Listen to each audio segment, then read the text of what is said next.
Good morning students. बेटा आज हम जो आपका चैप्टर है राष्ट्र निर्माण की चुनौतियाँ, यानी कि राष्ट्र के सामने कौन कौन सी चुनौती है और वो चुनौती किस प्रकार भारतीय राजनीति पर अपना प्रभाव या असर डालती है। देखो बेटा, आपको पता है कि जो भारत देश है उसके सामने अनेक चुनौतियां हैं जिनका भारत क्या करता है, मुकाबला करता है। तो यहाँ पर भाषावाद है, जातिवाद है, सांप्रदायिकता है और भी बहुत सारी चुनौतियां हैं जो भारतीय लोकतंत्र को नुकसान पहुंचाती है।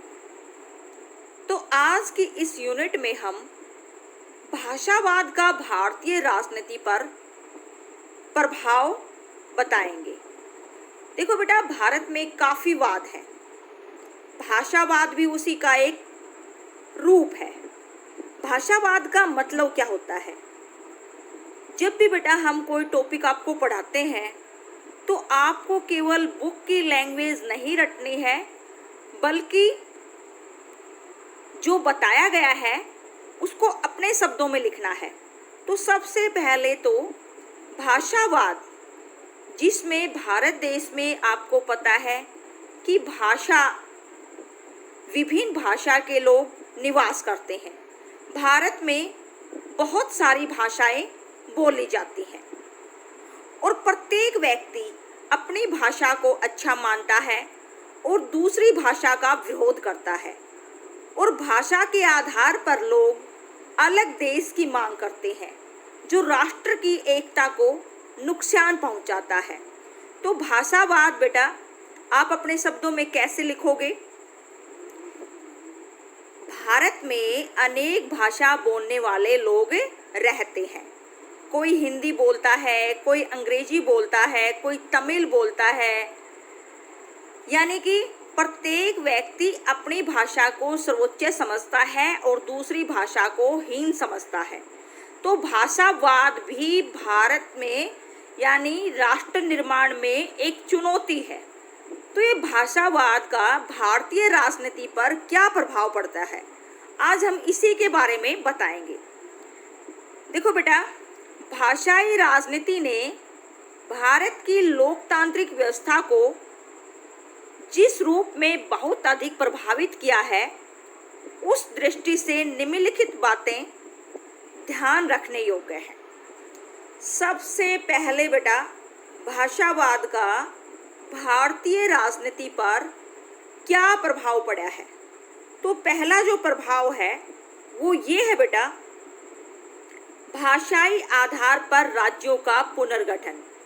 राज्य पुनर्गठन कानून 1956 के द्वारा, यानी बेटा राज्य पुनर्गठन कानून कब पारित किया गया या फिर राज्य पुनर्गठन कानून कब प्रभाव में आया या कब गठित किया गया?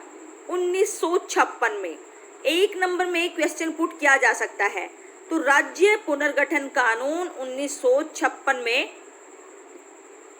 प्रभाव में आया और 1956 के द्वारा भारत को 14 राज्यों तथा 6 संघ शासित प्रदेशों में बांटा गया था।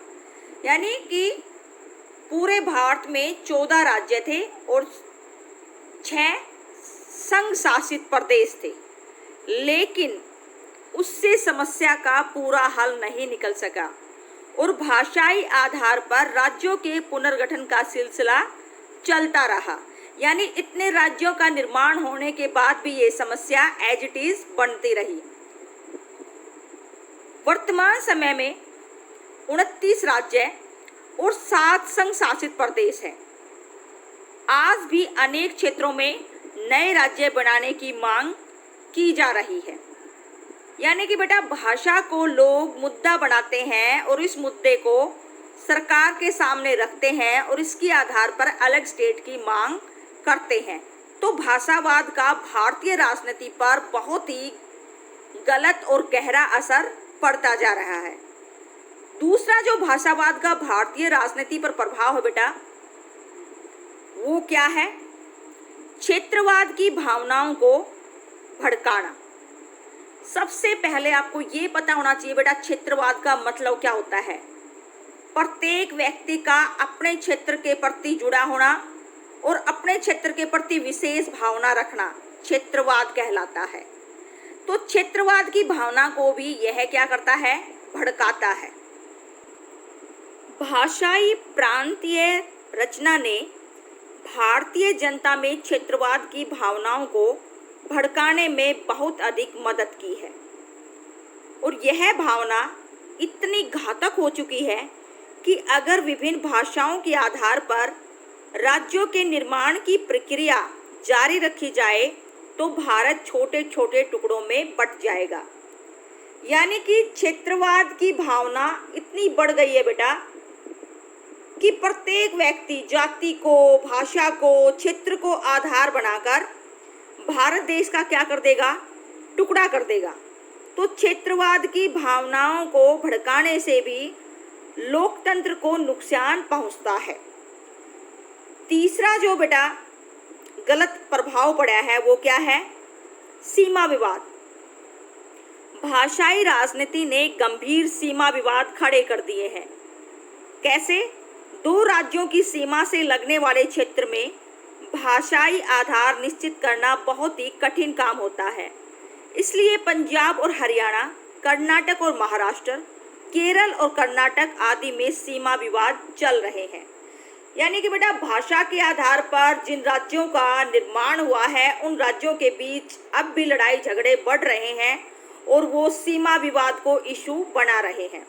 इसी तरह जो अगला प्रभाव डाला है, संकीर्णता की भावना को बढ़ावा देना। भाषाई राजनीति में नागरिकों के हृदयों में देशभक्ति और राष्ट्रभक्ति के स्थान पर अपने अपने प्रदेशों या प्रांतों की संकीर्णता का झूठा अभिमान जगा दिया है। इससे राष्ट्रीय हितों को गंभीर रूप से क्षति हो रही है। यानी कि बेटा संकीर्णता की भावना को भी बढ़ावा मिल रहा है। संकीर्णता का मतलब क्या है? केवल अपनी भाषा, अपने क्षेत्र, अपना धर्म, अपनी जाति का विकास, बाकी दूसरों को नीचा समझना। यानी संकीर्ण भावना एक संकुचित दिमाग में पैदा होती है और जो क्षेत्रवाद को बढ़ावा देती है। अगला जो बुरा असर डाला है बेटा भाषावाद ने भारत की राजनीति पर, वो क्या डाला? भाषाई अल्पसंख्यकों की समस्या। भाषाई प्रांत रचना ने भाषाई अल्पसंख्यकों की जटिल समस्या खड़ी कर दी है। अल्पसंख्यक बेटा जब थोड़े में ज़्यादा, यानी कि ज़्यादा लोगों में उनकी संख्या कम हो, अल्पसंख्यक हो। बहुसंख्यक जब व्यक्ति हो या जाति हो या धर्म है तो उसमें अल्पसंख्यक जाति, धर्म, भाषा के लोग, वो होता है अल्पसंख्यक। तो इनके सामने जटिल समस्या खड़ी कर दी है। इसका कारण यह है कि हर राज्य में दूसरी भाषाओं के लोग रहते हैं। हरियाणा में पंजाबी लोगों की समस्या ऐसी ही है। अगला जो प्रभाव डाला है बेटा वो क्या डाला है? आंदोलनकारी राजनीति का सहारा। वो कैसे बेटा? भाषाई विवादों ने, यानी कि जो भाषा के आधार पर लड़ाई झगड़े हैं, उन्होंने हिंसा, अनशन, बंद, घेराव आदि उपायों का सहारा लिया है। कुछ व्यक्तियों ने तो मौन व्रत रखे।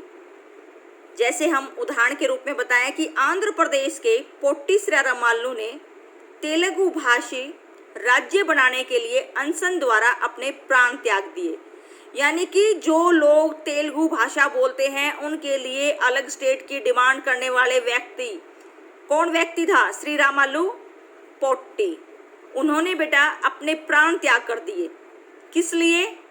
एक अलग स्टेट की मांग के लिए जो भाषा के आधार पर बनाया जा रहा था। फलस्वरूप बड़े पैमाने पर हिंसा हुई और जन धन की बर्बादी भी हुई। पंजाब, महाराष्ट्र आदि में भी उसी इतिहास को दोहराया गया। यानी कि इसका प्रभाव दूसरे राज्यों पर भी पड़ा। अगला जो बुरा प्रभाव डाला वो क्या था बेटा? राष्ट्रीय एकता को खतरा। इस भाषाई उन्माद से भारत की राष्ट्रीय एकता को जबरदस्त धक्का लगा, क्योंकि बेटा जब भी देश में जाति, धर्म, भाषा के आधार पर लड़ाई झगड़े होते हैं तो राष्ट्रीय जो सरकारी संपत्ति है उसको नुकसान पहुंचाया जाता है। तो इससे क्या होता है, हमारे देश को आर्थिक हानि होती है, राष्ट्र एकता को खतरा पहुंचता है। इसका कारण यह है कि एक सामान्य भाषा के प्रयोग से राष्ट्रीय एकता पुष्ट और बलवंती बनती है, जबकि भाषाई आंदोलन इसके ठीक विपरीत उसे गंभीर रूप में क्षति पहुंचाते हैं। यानी कि बेटा भाषावाद से काफ़ी भारतीय राजनीति पर गलत प्रभाव पड़े हैं, जिनके बारे में हमने आपको बताया। अब बात आती है कि इस भाषावाद को जो राजनीति पर गलत असर हो रहा है, तो भाषावाद को रोकने के उपाय क्या है? क्या कोई ऐसे उपाय नहीं है जिसके आधार पर भाषावाद को क्या किया जा सके, रोका जा सके? तो अब हम आपको भाषावाद को रोकने के उपायों के बारे में बताएं।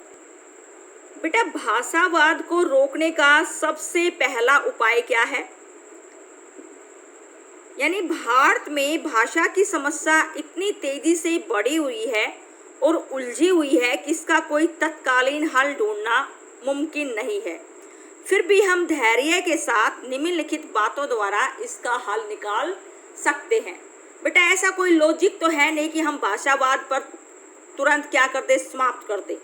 यह समस्या बड़ी ही संगीन समस्या है और दिन प्रतिदिन आगे उलझती हुई नजर आ रही है, लेकिन कुछ ऐसे उपाय हैं जिनके आधार पर हम भाषावाद को रोकने में थोड़ा सा सफल हो सकते हैं।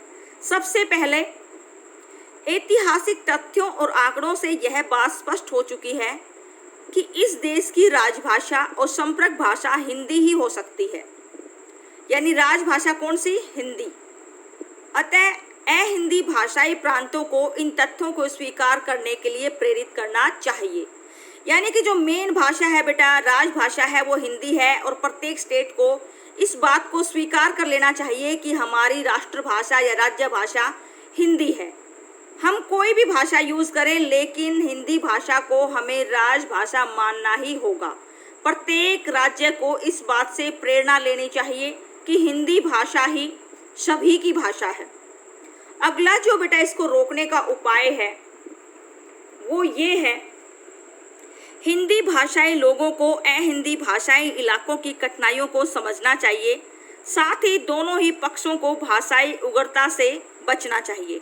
यानी कि कुछ स्टेट ऐसे भी हैं बेटा जहां पर हिंदी नहीं बोली जाती, तो उस स्टेट का भी क्या करना चाहिए, सहयोग करना चाहिए और भाषा के आधार पर लड़ाई झगड़े से क्या करना चाहिए, हमें बचना चाहिए, दूर हो जाना चाहिए हर विवाद से। इसी तरह बेटा राज्य स्तर और सभी स्तरों पर शिक्षा का माध्यम प्रादेशिक भाषाओं को बनाना चाहिए। यानी कि राज्य में जो भाषा बोली जाती है, आपके क्षेत्र में जो भाषा बोली जाती है, उसी को शिक्षा का माध्यम बनाना चाहिए। इसके लिए प्रादेशिक भाषाओं के विकास के लिए पर्याप्त ध्यान देना चाहिए। जैसे कि हरियाणा में प्रादेशिक भाषा क्या है, शुद्ध हिंदी भाषा है। तमिलनाडु में तमिल भाषा है। तो प्रत्येक स्टेट को अपने प्रादेशिक भाषा पर ध्यान देना चाहिए। अगला जो उपाय है बेटा, जो भाषावाद को दूर करने में सक्षम है, हिंदी भाषा को सरल और लोकप्रिय बनाने के लिए ठोस और रचनात्मक कार्य